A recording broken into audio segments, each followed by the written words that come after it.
गौ रक्षक जिसको चाहे पकड़ते हैं, जिसको चाहे मार देते हैं, वो डिस्क्रिमिनेशन नहीं है क्या? ये डिस्क्रिमिनेशन है यहाँ पर। ये सबका साथ, सबका विश्वास, सबका विकास, सबका प्रयास, ये बहुत अच्छा है, डायलॉग अच्छा है, मगर जमीन पर तो कुछ दिखता ही नहीं है ना। और फिर डिस्क्रिमिनेशन की मिसाल सबसे बड़ी है कि बीजेपी के पास 300 एमपी है, एक मुसलमान एमपी नहीं है, एक मुस्लिम मिनिस्टर नहीं है। ये डिस्क्रिमिनेशन की मिसालें आपके सामने रख रहा हूं। आप देख रहे हैं BNA 24 उर्दू न्यूज। वो बोलेंगे फिर बोल दो। नहीं आप क्या है सवाल क्या है? कल मीटिंग में नहीं बोला।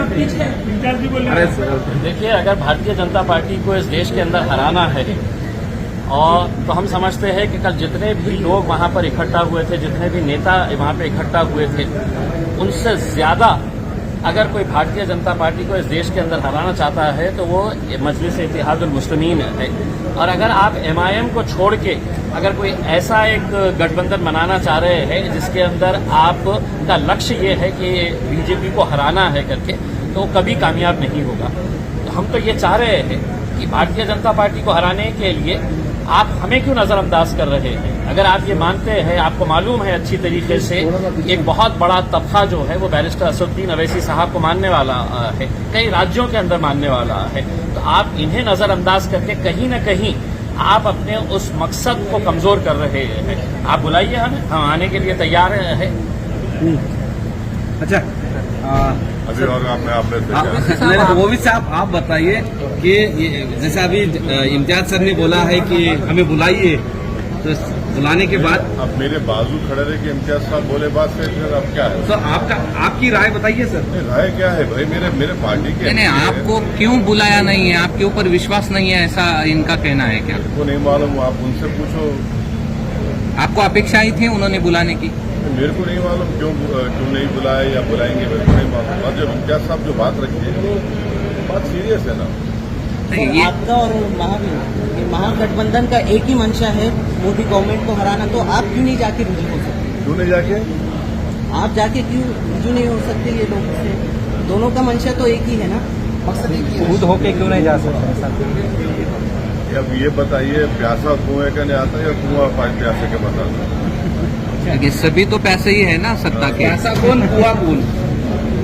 सबसे ज्यादा जब से भाजपा की सरकार बनी है, सबसे ज्यादा अगर किसी को मार्जिनलाइज किया गया, एलिनेट किया गया, सबसे ज्यादा डिस्क्रिमिनेशन किसी से हुआ तो वो दलित, आदिवासी और दूसरे समाज को किया गया।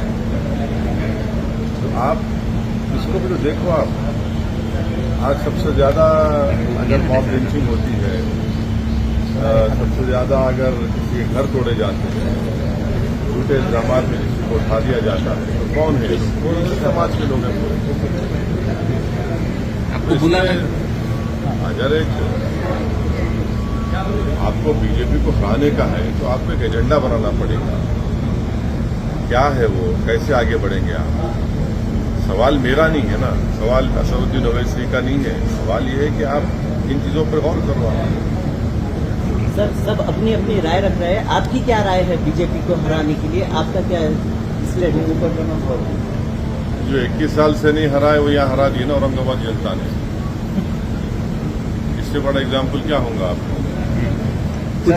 कुछ दिन पहले प्रकाश अंबेडकर जी औरंगजेब के कब्र पर जाके आए और उसके बाद में बहुत सवाल हुआ पूरा महाराष्ट्र में राजनीति। एक बात सुनिए, मैं बाड़ा साहब की बहुत इज्जत करता था और करता रहूंगा। वो गए हैं,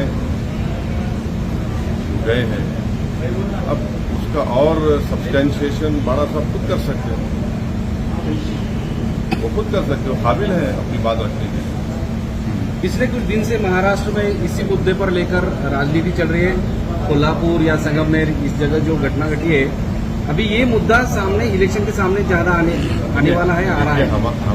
हमारा बोलना यह है कि आप जो है, जैसा अनलॉफुल एक्टिविटीज प्रिवेंशन एक्ट का एक शेड्यूल है, उस शेड्यूल में 44 ऑर्गेनाइजेशन बैन है। तो हम इन तमाम लोगों से अपील कर रहे हैं कि भैया आप सत्ता में हैं, आप लोग फोटोज पे भी एक लिस्ट बना दो। ये फोटो जो रखेगा उसको जेल में भिजा देंगे UAPA में। फोटो की लिस्ट बना दो आप, अच्छा रहता ना। ये फोटो नहीं रखना चाहिए, गोडसे की रख सकते, आपटे की रख सकते, मगर इनकी नहीं रख सकते, या इनके रख सकते। आप एक फोटो की लिस्ट बना दो, अच्छा है ना, लिस्ट बना दो। उसको बोलो जो एक फोटो रखेगा उसको हम यूएपीए में डाल देंगे, क्या बोल सकते। कुछ प्लान है ऐसा लग रहा है क्या ये सब चल रहा है तो इलेक्शन के सामने हमारा मानना ये है कि सब तमाम चीजें जो हो रही है, हम महाराष्ट्र की पुलिस डिपार्टमेंट से और महाराष्ट्र की ब्यूरोक्रेसी से अपील कर रहे हैं कि आप महाराष्ट्र में लॉ एंड ऑर्डर स्थिति को बिगड़ने से बचाइए।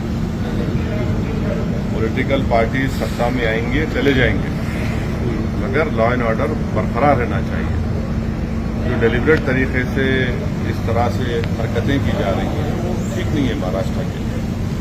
अगर तुम्हारे मित्र केसीआर बीआरएस में आने के लिए महाराष्ट्र में बीजेपी और कुछ बड़े नेताओं को ऑफर कर रहे हैं, अभी नाम आया है कि पंकजा मुंडे जो बीजेपी सीनियर लीडर है उनको भी आइए, हम आपको मुख्यमंत्री का उम्मीदवार बनाएंगे, ऐसे ही ऑफर है। पंकजा मुंडे को तो 2 साल पहले इम्तियाज साहब बोले थे, 2 साल पहले बोले थे उनको, वो समझ रहे नहीं उन्होंने। 2 साल पहले इम्तियाज साहब जो है, अब बाज लोग जो है हवा को सूंघ के बोलते बारिश हो रही। इम्तियाज साहब पहले ही बोलते देखो ऐसा होने वाला है, 2 साल पहले ही इम्तियाज साहब बोले थे उनको। अब आप खुद कैरी कर रहे थे ना उसको, वो उनको सोचना चाहिए। अब कोई भी अपनी पार्टी को आगे बढ़ा सकता है, ये तो उनका डेमोक्रेटिक राइट है। आप भी बुलाएंगे सीएम के उम्मीदवार बोल के उनका नाम? जिनको पंकजा ताई। अरे भाई 2 साल पहले इम्तियाज साहब उनको बोल चुके हैं ना, 2 साल से इम्तियाज साहब उनको बोल रहे हैं कि समझो बात को। मिले भी ना उनसे एक मरतबा, मिलके भी बात की। अच्छा, मिलने के बाद कुछ क्या बोले? वो डिटेल ये बोले। जो हज के लिए गए हैं उन्हें काफी सारी परेशानी हो रही है, लेकिन नहीं, मरकजी हुकूमत इसे नजरअंदाज कर रही है। बिल्कुल, हज कमेटी के इंतजाम बहुत बदतरीन हुए हैं, हज कमेटी के इंतजाम सबसे खराब हुए हैं, और ऐसा कभी माजी में ऐसा कभी नहीं हुआ है कि हाजी जाकर परेशान है और हाजी की लिफ्ट जिस होटल में या जिस बिल्डिंग में खड़ा गया, लिफ्ट गिर जाती है और दूर दूर खड़ा कर दिया गया। ये बात सबको मालूम कि जितने हाजी भारत से जाते हैं उससे ज्यादा ज़ईफ बुजुर्ग लोग होते हैं, उनको आप दूर दूर खड़ा कर दिए। और ये जो अगर कोई औरंगाबाद से जाएगा या कोई दूसरे शहर से जाएगा तो उससे आप 70,000 80,000 बढ़ के ले रहे, किस बात के ले रहे आप? क्यों ले रहे आप तो बड़ा बात करें कि वो हम पैसे कम, कहाँ पैसे कम कर दिए? आप तो ये तो पैसे इजाफा कर दिए उसमें। और जो प्राइवेट हज ऑपरेटर्स हैं उनको कोर्ट को जाना पड़ा, कोर्ट को जाकर जा रहे हैं वो लोग। तो इस साल बहुत ही गलत इंतजाम हुआ। हम तो इस मोदी सरकार से अपील करते हैं कि इसका जायजा लें, ये क्यों हुआ, ये हज का इंतजाम इतना खराब क्यों हुआ, मतलब तब प्रोब होनी चाहिए इसके ऊपर। बीआरएस अभी आखिरी सवाल है। बीआरएस और आपका भी पक्ष दोनों का भी मतलब बाहर से ही है, मतलब दोनों भी महाराष्ट्र के बाहर का पक्ष है, दोनों भी एमआईएम और एमआईएम का यहाँ अच्छी तरह से एक खासदार और कुछ नगर सेवक भी है, दोनों का इकट्ठा आकर विधायक भी है। हाँ, तो 2 विधायक में तो इकट्ठा आकर कुछ सोच है आपकी कि महाराष्ट्र में राजनीति का दोनों इकट्ठा एक साथ आकर कुछ आगे बढ़े? अभी तक तो ऐसा कोई बात नहीं। सर, अमेरिका दौरे पर आप बोलो देना, प्रधानमंत्री के अमेरिका बोलो देना है, उस पर क्या कहना है? प्रधानमंत्री अमेरिका गए, हम भी चाहते हैं कि भारत और अमेरिका के ताल्लुकात में और अच्छा और मजबूत हो, अच्छे हो, और भारत अमेरिका के ताल्लुकात में बेहतरी के लिए H1 जो हमारे वीज़ा है स्टूडेंट का वो ज़्यादा रुका हुआ है, वो जल्दी हल हो। और वहाँ पर जो प्रधानमंत्री है तो अमेरिका के एक एक्स प्रेसिडेंट ने एक टीवी को इंटरव्यू देते हुए कहा, ओबामा ने, कि भारत में अल्पसंख्यक समाज मुसलमानों का जिस तरीके से उनको टारगेट किया जा रहा है वो भारत के हित में नहीं है, इससे भारत को नुकसान होगा। तो ये वो बराक ओबामा है जिसको हमारे देश के वज़ीर-ए-आज़म प्रधानमंत्री ने वो फेमस सूट पहना था जिस पर उनका नाम लिखा हुआ था, अपने हाथों से चाय पिलाई, और वो खुद आज ये बात कह रहे हैं। और दूसरी बात ये कि भारत के प्रधानमंत्री ने 9 साल में उनके प्रधानमंत्री के टेन्योर में पहली मर्तबा जैसा आज हम खड़े होकर आपके सवालात का जवाब दे रहे, वैसा उन्होंने सवाल लिया। वरना उन्होंने अक्सर क्या करते, अपने पसंद के एंकर्स को बुला के इंटरव्यू दे देते। तो कोई उनसे पूछता आपको आम खाए पसंद है क्या, कोई पूछता उनसे आपके बटवा है क्या। तो उस सवाल जवाब में प्रधानमंत्री ने कहा कि भारत में डिस्क्रिमिनेशन नहीं किया जाता अल्पसंख्यक समाज मुसलमान से।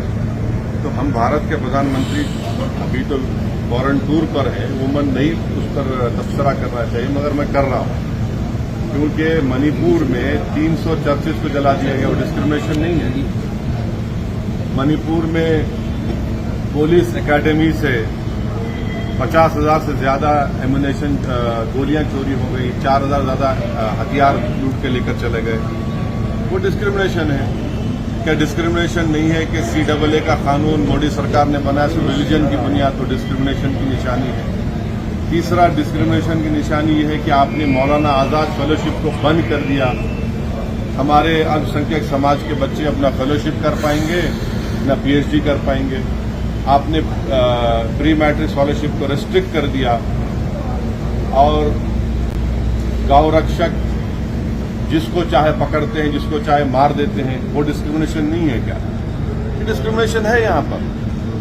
ये सबका साथ, सबका विश्वास, सबका विकास, सबका प्रयास बहुत अच्छा है, डायलॉग अच्छा है, मगर जमीन पर तो कुछ दिखता ही नहीं है ना। और फिर डिस्क्रिमिनेशन की मिसाल सबसे बड़ी है कि बीजेपी के पास 300 MP है, एक मुसलमान MP नहीं है, एक मुस्लिम मिनिस्टर नहीं है।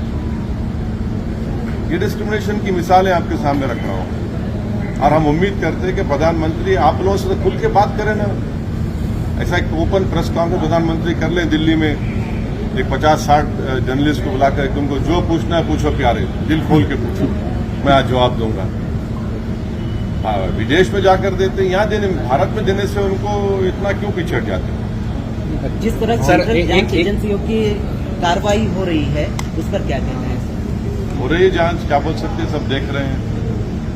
सर